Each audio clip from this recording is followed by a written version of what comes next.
Tay, parang imposible naman yung sa edad mo 75, aakyat ka pa Sampaloc? Years old, aakyat pa? Gaya ng sinabi mo, kung nalaglag ka, nakalambitin ka, eh paano kung walang makakita sa'yo? Yun na nga, para bang yung anak buhay ko ay patay buhay kung tawagin. Ba? Risky, tabi mo. Ito yung sinasabi nilang Sampalukan. Ay, Risky Jesse. Ayan. Dito daw si tatay. Dito yung tambayan nila na Sampalukan eh. Tara mga kababayan. Ayan, nandyan si tatay guys. Tabi mo lang muna yung sasakyan. Tapos crowd na lang. Tay, magandang umaga tay. Kumusta ka na? Ang daming bunga nalalaglag. Naakit ko itong Sampaloc at alam mo na, mahilig kang kumita ng pera. Tay, kumusta ka na po? Ito po, nag-aakit ng Sampaloc. Nag-aakyat ka ng Sampaloc? Opo. Kaya pa?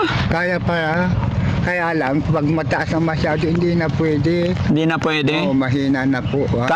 Kahit mababa sana tay, hindi na pwede. Kung sana nga eh. Ilang taon na po ba si tatay ulit? 75. 75? Aakyat ka pa? Opo. May nakuha ka? Wala eh. Sino nagpaakyat sa'yo? Wala. Kundi ako lang, kaya yun ang anak buhay ko parang kumita sana. Oh. Tay, parang imposible naman yung sa edad mo 75, aakyat ka pa Sampaloc? Opo. Umaakit pa rin ako. Dahil sa hirap nga ng buhay, wala naman pamilya magtutulong kundi sarili ko lang. Ayun na nga po ang ano ko. Hindi ba nakakatakot tay?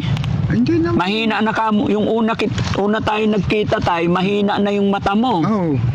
Tapos ngayon, pagbalik ko, umaakit pa rin po ako. ilang taon yung una kitang nakita, nasa gitna ng bukid na namumulot ng mais? Anong taon yon? Ilang taon na nakalipas? 74 ata yun. 74 ka noon. Ngayon, ilang taon ka na? 76 na. So 2 years ago.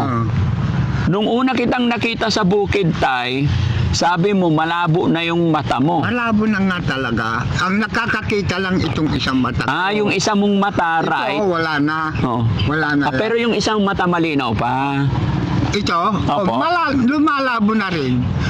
Yung pambaga, kung sa lumalaban sa liwanag, pag maliwanag, nakakakita. Pag yan na sa dilim ng ganyan, Oo. wala na. Tapos aakyat ka pa ng Sampaloc. Wala nga tutulong sa akin na mag-arugaman eh. Para saan yan lubid mo po? Sa akon po dito sa Sampaloc, parang pagkuhan, bababa ko, mayroon ako mabibitinan. Ganun po ang kuwan ko, nabuhay ko. Ito nga po eh, pabababa ko nga lang. Kabababa mo lang. Oo, Chinelas wala mo naman tay, akong magchinelas ka tay. Usap tayo tay. Wala naman. Kaya kita binalikan mga... Alam mo tay, galing ako dun sa bahay mo. Sabi nila nasa Sampalukan ka daw. Oo nga po. Kaya pinuntahan ka namin dito. Po. Chinelas ka tay, suot mo yung chinelas mo. Nga po, dati. Punit na yung chinelas ni tatay. Na nga talaga po, kung minsan lumalaylay bang gano'n, nakukudkud ako, nakapupudkud ako, nadadapa akong gano'n. Nakakaawa mga kababayan. Imana. Chinelas ni tatay. Diyos ko po, grabe naman. Bakit? Chinelas man lang tayo, hindi ka na magpalit. Paano ko papalitan sa wala naman akong maibili po? Sana kung may maibibili ako, maganda-ganda sana yan. Di ba tayo nung una kitang na-vlog, Opo. umuwi na yung mga anak mo? Kumusta na yung mga anak mo po? Bumalik ko ron, sana buhay. Yung lalaki, yun na nga eh. So, sino nang kasama mo sa bahay? Ako lang, at saka yung babaeng anak ko na wala na mga nabuhay kundi maglabandira. Yun ang nagbibigay ng pagkain ko minsan sa akin. Kung wala namang kinita, hindi ba pari-pariw kami hindi kumain. Sorry tay, ano yung pangalan mo ulit? Rosling. Tatay Rosling. Ilang taon ka ngayon? 76. 76 na. Dito tayo, upo tayo. Maayos. No? Ayan. Sige, upo ka tayo. Ito yung... Ang haba naman mga kabo. 36 metro ito. 36. Ay. Pag matas na matas talaga. Oo. aabot ka sa baba. Opo. Hindi ka naman bibitin. Kung ganito lang, mga ganyan. Ano yan tay? Bakit may lubid? Ano para hindi ka malaglag? Oo, hindi. Ito, pag-akyat mo, siyempre, nakatali yung baywang ko, halimbawa, Oo. itatali ko roon.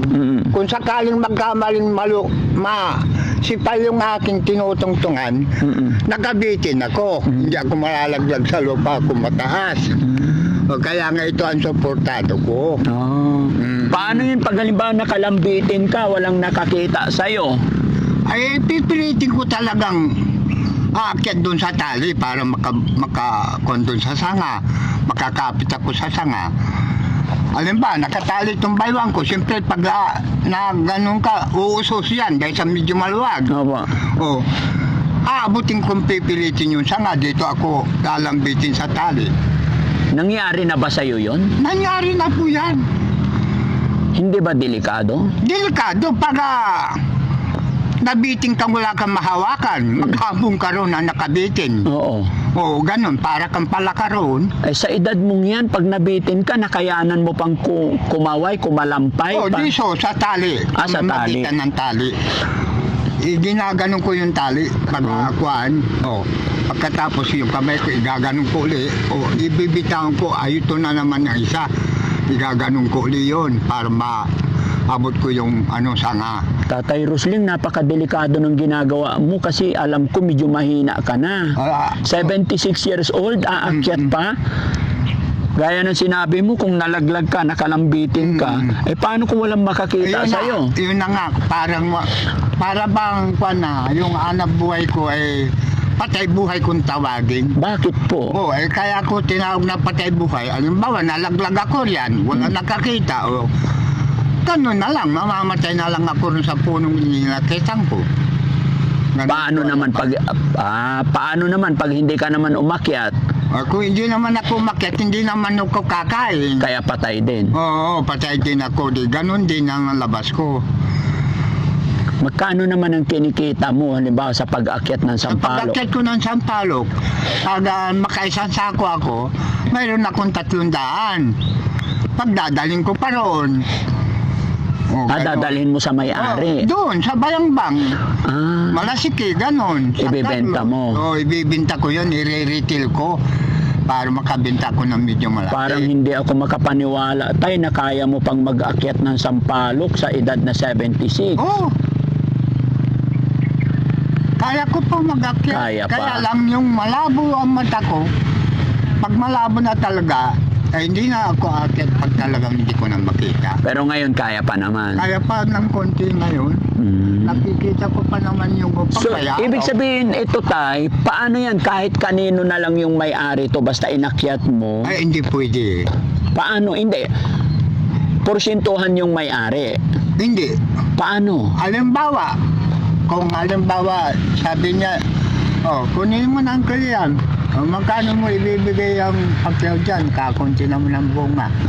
Kung sasabihin niya, bigyan mo na lang ako yung ganyan, 50. 50,000? 50 pesos.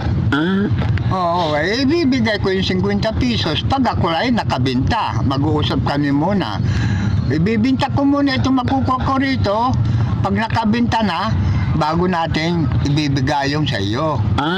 Para kaming hati ang gano'n. Ganito nakuha ko na tay. Sorry Magtitingin-tingin ka ng mga sampalok na may bunga. Tapos kukontratahin mo yung may-ari. Parang pinapakyaw mo na yung bunga. Tapos ang mangyari pag naaakyatin mo ngayon. Pag aakyatin ko ngayon at naibaba ko na at ibibinta ko na, pagbalik ko, bago kami magkukuha. Saka mo ibigay yung usapan. Swerte mo pag marami kang nakuha. Oo, swerte ko. Kung kakunti wala. Pero pag wala rin naman ikaw nakuhang bunga, hindi ka magbibigay. Wala man. Paano? Halimbawa, ang usapan ninyo tay is 500. Halimbawa, tinignan mo, marami naman bunga.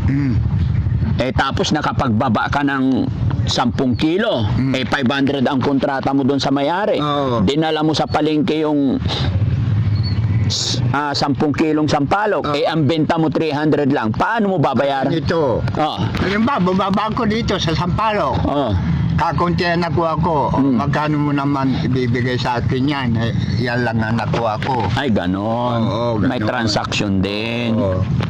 Sa bagay, awa na rin po siguro sa Oo, inyo kasi ay, matanda ganun na kayo. Oo, ganun na nga yun. Pero tay, para sa akin, ibahin mo na lang kaya yung hanap buhay mo kasi 76 years old ka na. Wala naman akong papasukan na trabaho. Wala naman akong hanap buhay. Eh, kung mayroon akong paunan, ay, maaari na hindi na ako aakyat. Magtitinda-tinda na lang ako ng mga diyan, palamig. Tay. O, kuwan. Hindi ba matulungan ka ng mga anak mo sa ibang paraan? Kasi nga, napakadelikado yung 76 years old, umaakyat ka pa sa Sampaloc. Instead na hanap buhay ang intention mo, baka hanap patay ang mangyari. Yun na nga po, eh, kaso mo nga, napipilitan lang po ako na umaakyat ng ganun pag wala talagang magbibigay sa akin. O ganun nga, napipilitan ka. Bis na hindi ka naakyat, hindi mo napipilitan yung sarili mo, naakyat ka ng kung delikado man yan, ay napipilitan ka at walang hahanapin mo yung ibili mo ng pagkain o ibili mo ng bigas, wala kang makukuha. O, ay alimbawa sa anak mo, o, kumita alimbawa, Opo. pagkain ka sa araw na ito, ay mamayang gabi wala na. O eh paano naman, di magtitisi akong gano'n, kahit nang bili mo ng kahit nakapiman lang ng mainitan ng tiyan mo, wala. Anong oras kagaya nito ngayon, tay? Anong oras ka po umalis sa bahay niyo? Eh kanina pa, Anong oras? alas 7. Alas 7. Alas 7. Alas 11 Hindi na po. naman ako umaalis ng hindi alas 7. Dahil siyempre, madilim pa eh, hindi ko kuhan. Hindi mo makita. Kaya aalis ka ng bahay maliwanag na. Medyo maliwanag na. Para makikita ko yung pupuntahan. Pag alis mo ng bahay, tay, anong almusal mo po? Wala pa akong almusal kundi yung pinainuman ko ng kape. Kape lang. Kape lang. O, Kaya ang sa- payat yung mo. apo ko, kinakain ng tinapay, binigay yung kabiyak sa atin, kinain ko rin. Oo, eh, yun lang. Yun lang, at saka yung kape. Kumusta naman ang pakiramdam ni tatay, kalusugan mo? Kasi ang payat mo po, medyo mas mataba ka pa nung una kitang nakita. Yun na nga eh. Dinadahilan ko pa yung bukol ko dito. May bukol na rin. May bukol ako. Oo, nung una kita nakita, tay, wala pa yan. Oo. Tsaka medyo malakas-lakas pa ka ikaw nung una kitang nakita. Ang problema, sabi mo lang noon mahina na. Ilan ang bukol sa leg mo? Isa, ayan o. Parang bukol yan eh. Dahil sa, ito yung aking kulong-kulong eh. Ito, bukol ito eh. Hindi, baka lumipat na yung Adam's apple mo sa gilid. Aywan ko.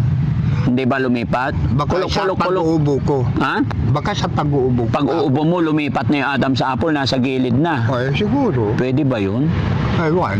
Hindi ko nga alam yun. Hindi naman ako doktor. Sige, tay. Alam mo, tay, may rason kung bakit kami bumalik sa'yo. Ha? Opo. So, yun. Hirapan ako, ano? So, yun, mga kababayan, mga kabarangay, isang mapagpalang umaga po sa atin lahat. Kumusta po kayo? At, eto, nandito kami mga kababayan, pinuntahan namin si tatay sa kanyang bahay. At napag-alaman namin sa kanyang bahay na andito daw siya sa may parting Sampalukan. Ito daw yung nagsisilbing hanap buhay ni tatay ngayon. Kasi nung una natin siya makita dito sa gitna ng bukid, tag-ani po ng mais. Kung mababalikan nyo yung upload namin mga kababayan, si tatay yung nananawagan sa kanyang mga anak na gusto niya makasama yung mga anak kasi mahina na daw siya. Pagka tag-ani ng mais ang hanap buhay ni tatay, namumulot siya ng mais, iniipon tapos ibebenta. And then ngayon, wala pang mais, hindi pa tag-ani. Sampalok naman, kaya nagulat ako sa hanap buhay niya ngayon. No? So, tay, gusto kong uwi ka na, uwi tayo sa bahay mo. Ihatid na kita kasi medyo malayo to. Opo. Dati tayo nung nakita kita sa ano, may bike ka eh. Saan na yung bike mo? Wala na yung bike ko na doon sa kapatid kong isa. Ay binili niya sa akin. Ay wala akong pangganyan. Eh binigay ko na rin yung... Magkano benta mo? Bininta ko lang ng 200. Bakit? May service ka sana. Sana nga eh. Gusto kong bumalik yung bisikleta ko eh. Pag bumalik yung bisikleta ko, yung lalakarin ko malayo, malalapit. Ay, gano'n? Bakit bininta mo ng 200? Ay, nagipit nga ako, wala akong ganoon. Pero pag may 200 ka, mababawi mo. Ay, hindi ko alam kung ibibigay pa sa akin pabututubos pa yun. Ay, nag-aanap buhay din yun eh. Sa palok din. Sampalok din hanap Oo, buhay niya. hanap buhay niya. Kapatid mo yun, siguro bawiin mo na lang, bigyan kita 200 ah. Hindi ako siguro, hindi bibigay yun, maniwala. Bakit? Hmm. Ba't kasi bininta mo 200 pesos Ay, lang? wala nga akong guwan eh. Sa kagipitan ko nga, hindi wala naman magbibigay sa akin. Yung kapatid ko na yun, may hanap buhay din, sa palok din. Eh ngayon, pareho na kami senior. Ipinasa ko sa kanya, ang pagkaalam ko, Sige wala tay. na akong Sige tay, ihatid na kita sa bahay mo kasi may bibigay kami sa inyo. Salamat po. Wala kang nakuhang sampalok. Wala. Di walang kita. Walang kita. Sige, tara. Tara tay, nandiyan yung sasakyan ko, ihatid na kita sa bahay mo, ah? Po. Kasi may bibigay kami sa inyo. Nakakaawa naman mga kababayan. Mag-aalas 12 na, wala po siyang kinita. Wala siyang nakuhang sampalok. Ha? Tara tay, sakay ka po. Dito ka na lang. Sige, dito ka na lang Dito tay. na lang ako. Ha? Sige tay, tabi na lang tayo. Hirap ang buhay ni tatay ngayon. Ay, hirap na hirap ako sa ngayon dahil sa wala akong gaano nakukuha sa palok. Sige tay, laban lang, no? Opo. Ilan ba yung anak mo tay? Dalawa yan, lalaki at saka babae. Ay yung isang lalaking anak ko nandoon sa Manila, ay hindi naman nakakapunta rito, hindi naman nagpapadala at may pamilya rin yun. Ito natira dito, ang anak buhay niya rin, tagalabada lang. Kung minsan inuupahan siya, ayun, kumita bago kami kumain. Ganon yung halong ko. Laba-laba lang. Ba't hindi siya maghanap ng ibang trabaho tay? Ay kaso mo, walang gaanong inabot dahil sa kahirapan ng buhay.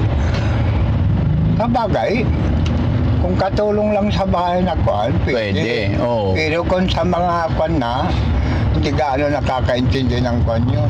Mas maganda rin siguro kahit sa bahay na lang, at least Oo. buwan-buwan ang sweldo. Ang sahod.